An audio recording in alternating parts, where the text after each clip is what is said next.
अब तक आपने पढ़ा, श्रेया वंश को इशारे में पूछती हैं, लेकिन उसकी तरफ से कोई जवाब न मिलने पर परेशान हो जाती हैं। अब आगे, जब श्रेया वंश की तरफ देखती हैं तो और उसे कोई ऐसा पॉजिटिव रिएक्शन नहीं मिलता तो वो परेशान हो जाती हैं। अब दोनों परिवार के सदस्य एक दूसरे से कुछ बातें करते हैं और हंसने लगते हैं। इधर नैना और श्रेया दोनों ही बहुत परेशान होती हैं कि क्या नैना को अपने मनपसंद लड़के से शादी नहीं करने को मिलेगा। इधर घर वाले बहुत खुश रहते हैं। घर वाले कहते हैं कि चलो अब लड़का लड़की एक दूसरे को पसंद कर ले तो समझो ये रिश्ता पक्का है। अब दोनों को अकेला छोड़ दिया जाता है। दोनों के चेहरे उतरे हुए थे क्योंकि वो दोनों ही अलग अलग लोगों से प्यार करते थे। नैना ने वंश से कहा, नैना देखिए, हम आपसे शादी नहीं कर सकते क्योंकि हम किसी और से प्यार करते हैं। वंश के चेहरे पर हल्की मुस्कान आई। वंश, नैना जी, मैं खुद ये शादी नहीं करना चाहता। मैं अपने माँ बाप के प्रेशर में यह शादी के लिए तैयार हुआ हूँ क्योंकि मेरी माँ ने पहले भी अपनी जान देने की कोशिश की है। मैं अपनी माँ को नहीं खोना चाहता, नहीं तो मैं खुद किसी और लड़की को पसंद करता हूँ और उसी को अपनी जीवन संगिनी बनाना चाहता हूँ। लेकिन मेरे मम्मी पापा को वो पसंद नहीं है। मम्मी पापा जिद पे अड़े हैं कि मैं उस लड़की से शादी ना करूँ, नहीं तो वो अपनी जान दे देंगी। इसीलिए मजबूरी में मुझे ये शादी करनी पड़ रही है। नैना परेशान होकर कहती हैं, नैना, वंश जी, मैं खुद ये शादी नहीं करना चाहती क्योंकि मैं किसी और को पसंद करती हूँ। यह सुनते ही वंश का चेहरा खिल उठता है। उसने नैना से कहा, वंश, नैना जी, आपने मुझे ये बात पहले क्यों नहीं बताई। जब हम दोनों ही अलग अलग लोगों को पसंद करते हैं तो हम शादी के बाद कैसे एक दूसरे के साथ खुश रह सकते हैं। हम शादी प्रेशर में आकर कर भी लेते हैं तो हम खुश नहीं रह पाएंगे। इस तरह चार चार जिंदगियां खराब हो जाएंगी। नैना और वंश तय करते हैं कि वो ये शादी नहीं करेंगे और बाहर जाकर अपनी माँ को इस रिश्ते के लिए मना कर देंगे और जब कारण पूछा जाएगा तो बोल दिया जाएगा कि वो दोनों किसी और को पसंद करते हैं। इधर कबीर को श्रेया का चेहरा बार बार परेशान करता है। वह इस एक्सीडेंट को सोचता है और मुस्कुराता है।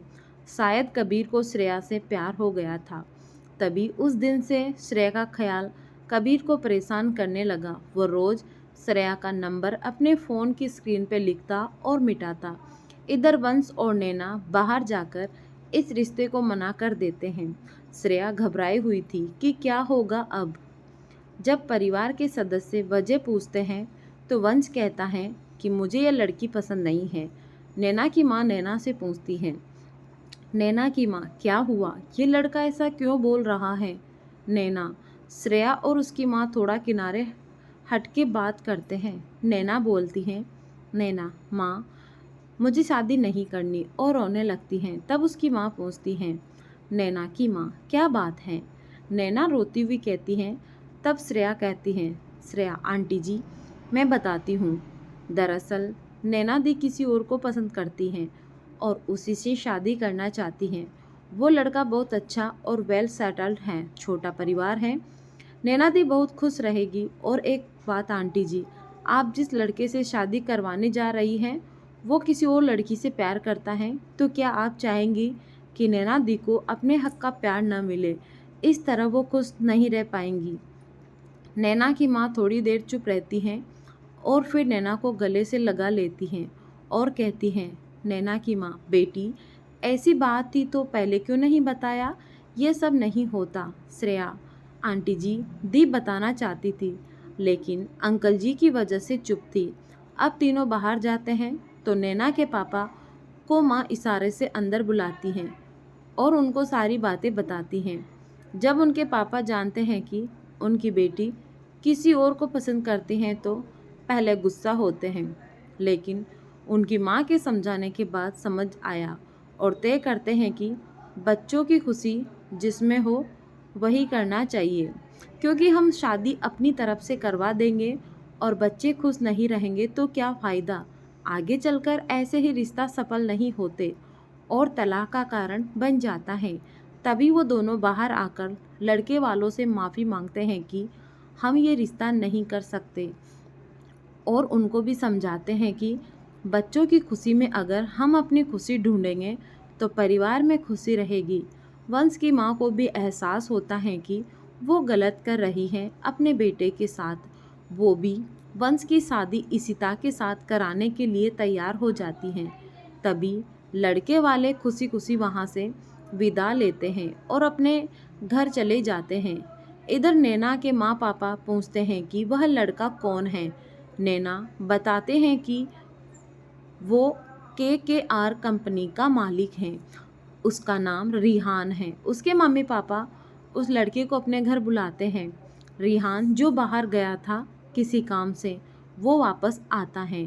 दूसरे दिन रिहान और उसके दोनों दोस्त कबीर और रोहित भी साथ आते हैं। नैना के मम्मी पापा उनका स्वागत करते हैं और उनसे ढेर सारी बातें करते हैं। तभी नैना की माँ श्रेया को आवाज़ लगाती हैं। नैना की माँ, बेटा चाय ले आओ। तब श्रेया ब्रेकफास्ट लेकर बाहर आती हैं। तब जो हुआ वो बहुत ही मज़ेदार था। रिहान, कबीर भाई कहाँ हो, इधर आओ, चाय ठंडी हो रही है। कबीर, हाँ हाँ आ रहा हूँ भाई। तभी कबीर अंदर आता है। तब श्रेया और कबीर एक दूसरे को देखते हैं। कबीर, तुम? श्रेया, आप यहाँ भी आ गए। हम बोले थे ना कि हम आपका सारा भुगतान कर देंगे। वहाँ बैठे सभी लोग आश्चर्य से देखते हैं। रोहित यह सब देखकर हंसता है। रिहान कबीर से पूछता है, रिहान, कबीर तुम एक दूसरे को जानते हो? नैना भी श्रेया से पूछती है, नैना क्या बात है, किस भुगतान की बात कर रही हो? तब श्रेया नैना को सारी बातें बताती हैं जो उस दिन हुआ जब वो वंश से मिलने जा रही थी। तो कबीर रिहान से कहता है, कबीर, अरे भाई मैंने बताया था ना एक्सीडेंट के बारे में। तब रोहित अपने भाई को चिढ़ाते हुए कहता है, रोहित, हाँ जी, इस एक्सीडेंट के बाद से भाई के तेवर बदले बदले दिख रहे थे। वहाँ बैठे सभी लोग यह सब सुनकर हंसने लगते हैं। श्रेया कबीर एक दूसरे को देखते हैं और हंसते हैं। तभी नैना के मम्मी पापा रिहान से पूछते हैं, बेटा तुम्हारे मम्मी पापा? तब रिहान कहता है, रिहान, अंकल जी, मेरे मम्मी पापा अब इस दुनिया में नहीं हैं, जो हैं बस यही दोनों हैं।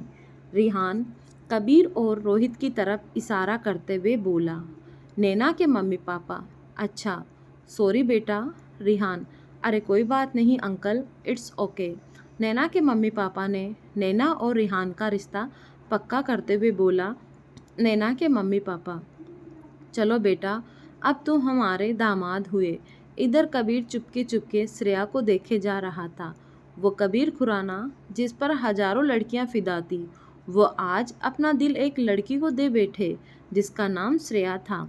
कबीर तो श्रेया को पसंद करने लगा था, लेकिन श्रेया कबीर को पसंद करती है कि नहीं ये नहीं पता था। नैना के मम्मी पापा बोलते हैं।